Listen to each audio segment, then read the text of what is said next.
Shocking! Changchun suddenly stages a great escape. The truth leaves people completely stunned. 6 charts reveal China's local government debt problems.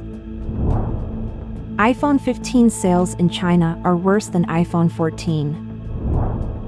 Another economic problem for China: commercial real estate downturn.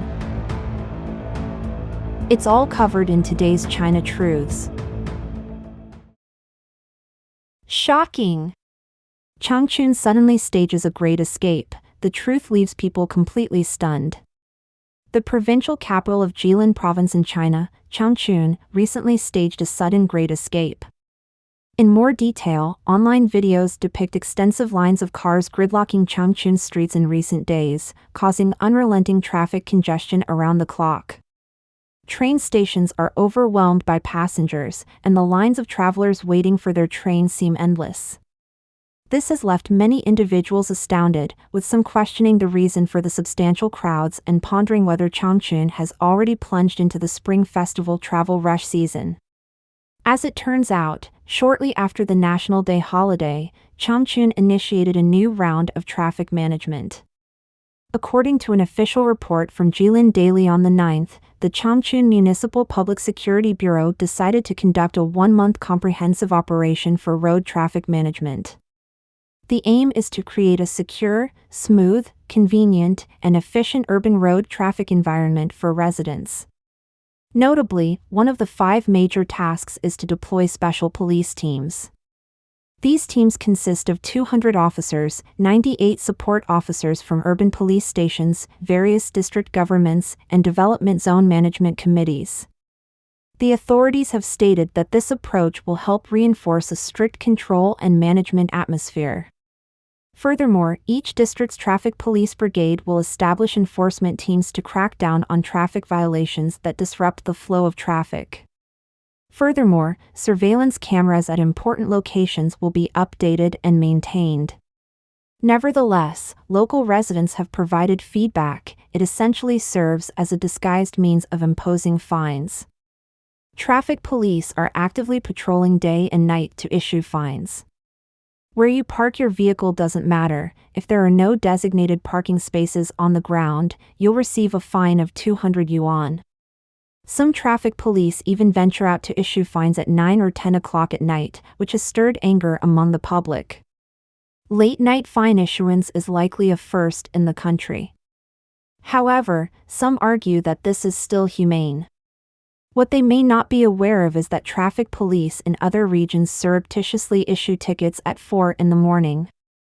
To create more opportunities for the public to make mistakes, the traffic police have introduced parking arrows. Failing to park in the direction indicated by the arrow also results in fines. However, it didn't take long for people to comply and park according to the arrows. As fining became more challenging for the police, they devised a new strategy, which involved reducing the number of available parking spaces on the roads.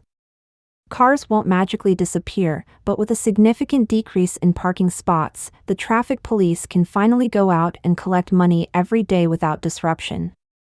Some individuals, even when they've parked their cars perfectly, wake up the next day to find a ticket on their vehicles. It turns out the parking lines have mysteriously vanished overnight. Consequently, many people have taken to capturing photos and videos of their well-parked cars as evidence. A teacher expressed her frustration that within a 500-mile radius, finding a parking spot has become a near impossible task, making them reluctant to drive to work. The situation is even more dire for parents who have to cover long distances to drop their children off at school but can't find any parking. Initially, with many people reluctant to drive, traffic should have improved. Paradoxically, traffic police, in their quest to boost fines, have painted yellow lines in areas prone to line crossing violations, such as roundabouts, leading to fines for violators. This has only exacerbated traffic congestion. People find themselves ensnared in various traps, with one individual receiving a fine of over 9,000 yuan, losing more than 80 points, and facing a suspension of their driver's license. Some joke, "You pay 200, and I pay 200, Changchun's economy surpasses Shanghai." In northeast China, heavy industry relies on barbecues, while light industry depends on live streaming. When the government's coffers run dry, they fleece the populace.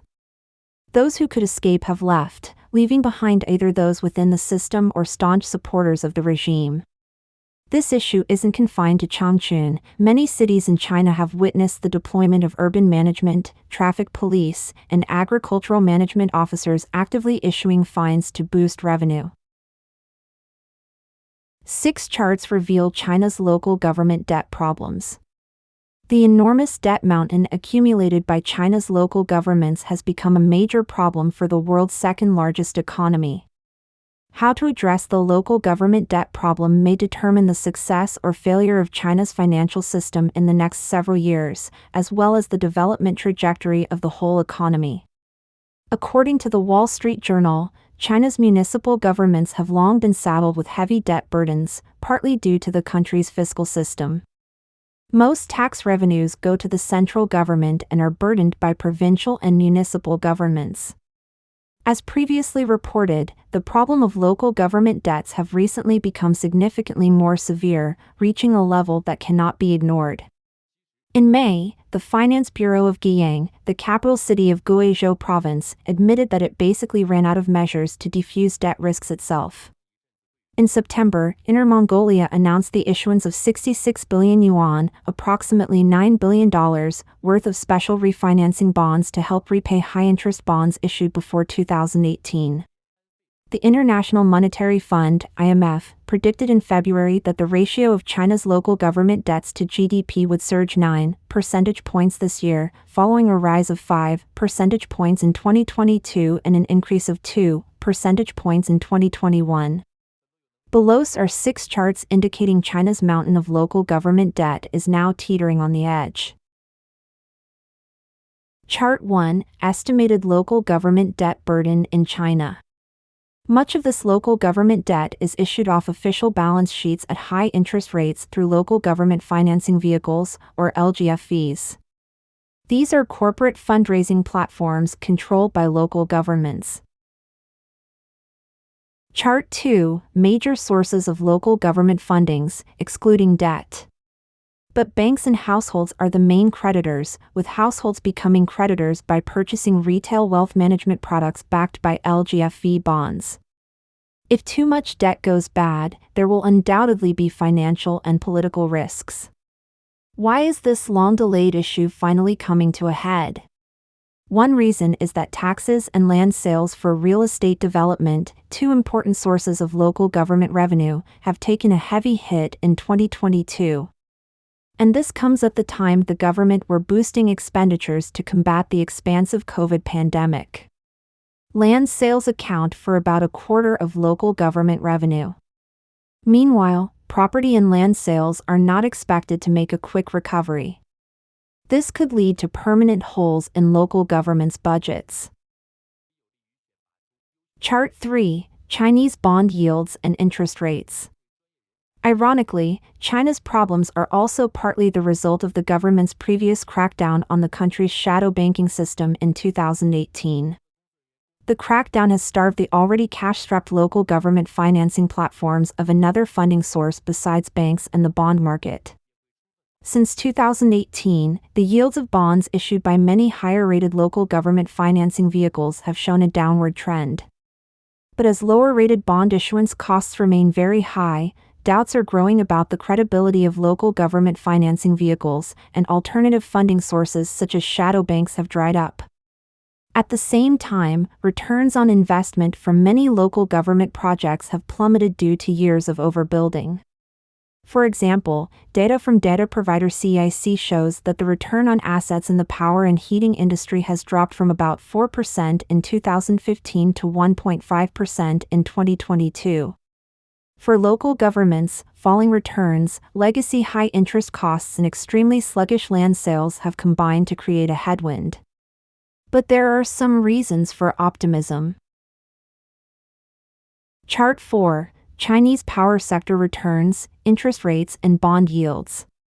For local governments, falling returns, high legacy interest costs, and extremely sluggish land sales have combined to create a headwind. But there are some reasons for optimism. First, while this debt problem is widespread and worsening, severe fiscal difficulties appear to be concentrated in less wealthy interior provinces, where debt burdens are generally lower in absolute terms. Consulting firm Rhodium Group compiled a list of China's top 10 financially troubled cities in mid-2023. They are dominated by cities in China's north and west such as Lanzhou and Kunming, excepting for a few, such as the mega-city of Tianjin. The central government can also adopt some effective strategies to solve this problem. The Chinese authorities could give local governments the green light to further swap large amounts of off-balance sheet high-interest LGVF debt into official provincial debt, which carries lower interest rates, as investors believe provincial debt is ultimately endorsed by the central government. Chart 5: Interest payments as a percentage of fiscal capacity. A similar program launched in 2015 helped local governments refinance trillions of yuan in high-interest debt. Debt swap announcements like those in Inner Mongolia are likely soon. Early last week, the provinces of Liaoning, Yunnan, and Guangxi, and the province-level city Changchun announced debt swap plans totaling nearly 190 billion yuan. Local governments can also rely on local banks to refinance high-interest LGFV bond debt as low-interest bank debt or extend existing loans. Both options have drawbacks. According to consulting firm Gavkal Dragonomics, LGFV debt adds up to at least 11% of Chinese banks' loan books. With net interest margins already at near record lows, writing off or rolling over a large portion of debt would have a huge impact on the bank's profitability and balance sheets. Converting more LGFV debt into provincial debt would also create problems, including moral hazard, and in the long term, lower borrowing costs for the central government as it takes on more direct risk for localities' spending habits. Chart 6: Land sales and local government financing vehicle bond issuance. But ultimately, the Chinese government doesn't have much choice. In the past, when land sales fell sharply, the government tended to fill the gap through local government financing vehicles, especially since 2016. Bond issuance by local government financing vehicles has begun to rebound in recent months as financial conditions eased and the property market slumped again. But this time, the market may not be able to absorb another wave of large issuance. At the same time, reports that local governments are in arrears with employee salaries are not much comfort to households who are already thrifty. The time for can kicking is done. iPhone 15 sales in China are worse than iPhone 14. According to different analyses, sales of Apple's new iPhone 15 in China are far lower than those of the previous generation iPhone 14, reflecting continued weak consumption and the increasing operating pressure Apple faces in China. In previously unreported data provided to Bloomberg News, market tracker Counterpoint Research estimated that sales of Apple's flagship device fell 4.5% compared with the iPhone 14 in the 17 days after launch. If initial estimates are accurate, this will be one of the worst launches for iPhones in China since around 2018, when local brands like Oppo and Vivo began to attract Asian consumers. Counterpoint attributed the decline in iPhone sales in China mainly to the difficulty of the Chinese economy in recovering from the trough of the COVID pandemic.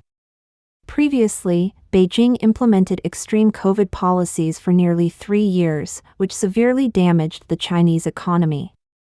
The agency emphasized that in contrast, in the United States, iPhone 15 sales in the first 9 days may achieve double-digit growth compared with 2022. Jefferies analysts led by Edison Lee estimate that iPhone 15 sales will fall by double digits compared with the previous generation, driven by the unexpected debut of the Mate 60 Pro. Apple did not raise prices for the iPhone 15 series it launched in late August, a move some industry observers said was in response to sluggish demand for smartphones. Apple's base model of the iPhone 15 is taking nearly twice as long or longer to deliver this year than its predecessor, a sign of strong demand for the company's latest phones. According to Counterpoint data, U.S. buyers will have to wait 10 days to receive the base model of the iPhone 15, compared with just 6 days for the previous generation device launched last year. At the same time, in China, Apple's largest overseas market, the waiting time for basic models has increased fourfold compared with last year. And this is even more true for iPhone 15 Pro Max. This shows that even in the face of competing devices such as the Mate 60 Pro launched by Huawei, Apple still retains its appeal to buyers. According to data from the International Data Corporation, IDC, in the first half of 2023, Apple's market share in China's high-end mobile phones above $600 was 67%, still maintaining its absolute leading position, while Huawei's was 15.6%. Jeff Fieldhack, research director at Counterpoint, said, "It's hot in the US right now, and the new iPhones are having strong weekend performances. This is a positive signal from the world's largest iPhone market. So it will certainly mitigate some of the impact of the Chinese data." Weeks before the iPhone launch, Huawei's Mate 60 Pro debuted in China. At the same time, Beijing ordered the ban on iPhone use to be extended to government agencies and state-owned enterprises, highlighting the increasingly severe challenges Apple faces in these areas. Another economic problem for China: commercial real estate downturn. Commercial real estate in China seems to be going down the dangerous road taken by its residential cousin. In the article "China Now Has Problems with Commercial Real Estate," published October 16, Mr. Milton Ezrati presented an analysis about the situation in the commercial real estate market in China. Mr. Ezrati is the chief economist for Vested, a New York-based communications firm. While the headlines still occupy themselves with the collapses of residential real estate developers such as Evergrande and Country Garden, news has emerged of weakness in commercial space, especially office buildings. Vacancy rates have risen, and rents have declined.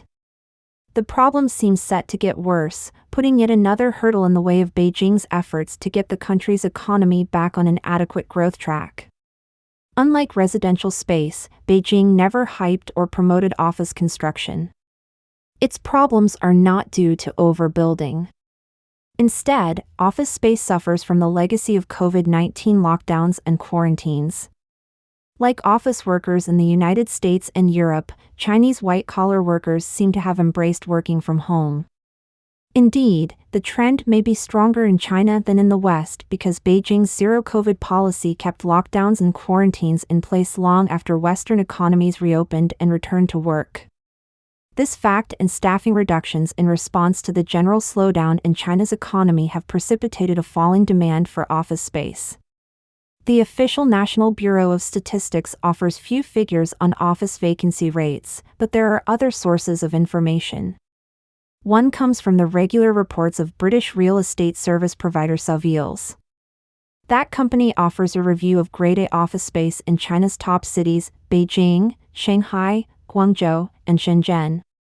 It shows clearly an across-the-board rise in vacancy rates in the April-June quarter, the most recent period for which data exists. The rate in Shenzhen rose some 4.1 percentage points to 27%. In Guangzhou, it rose still more, 5.9 percentage points to 20.8%. The other two cities under review showed figures in between these. A broader figure covering 18 cities puts the average vacancy rate at 24%. Rents accordingly have dropped. Grade A office space in Beijing, for example, was rented during the spring quarter at the equivalent of $45 a square foot, 7.4% below year-ago figures. Rents in Shanghai, Guangzhou, and Shenzhen fell as well. With rents in decline, it is entirely reasonable to raise concerns about the financial health of commercial real estate developers and whether they will follow Evergrande, Country Garden, and other residential developers toward financial failure. Such an event or even close to it would surely compound the already severe problems facing China's financial system and Beijing's efforts to manage the situation. So far, there are no reports of financial difficulties among commercial property developers, but some will surely emerge if, as now seems likely, rents continue to decline. Even before this news on office space became evident, China faced an array of formidable economic problems. With Europe in or near recession and the U.S. economy slowing and perhaps approaching recession, China's still important exports are in decline. The dramatic collapse of the residential real estate sector and its leading firms continues to weaken Chinese finance, no small consideration since even before these problems, China already faced a significant debt overhang, especially among local and provincial governments. Problems among developers, as well as the legacy of COVID-19 lockdowns and quarantines, have long since dried up housing demand, and the resulting drop in housing values has so detracted from household net worth that consumer spending has failed to recover the way Beijing had hoped. Imposing still more on overall growth prospects, these same factors, plus Beijing's sudden use of old Marxist tropes, have discouraged investment by private Chinese businesses so that their spending flows have actually begun to decline. And now the rise in office vacancy rates promises to further weaken China's already precarious financial system and add another economic difficulty to this already large pile of problems. At the very least, these matters will deny Beijing the flow of private investment spending that it has been trying mightily to rejuvenate. These problems in commercial real estate may not be the final straw that breaks the camel's proverbial back, but this latest news is far from good news for China or Beijing. Don't forget to comment in the section below to share your opinions on today's topic with us. Make sure to like and subscribe to see more interesting topics from China Truths, and thank you for tuning in.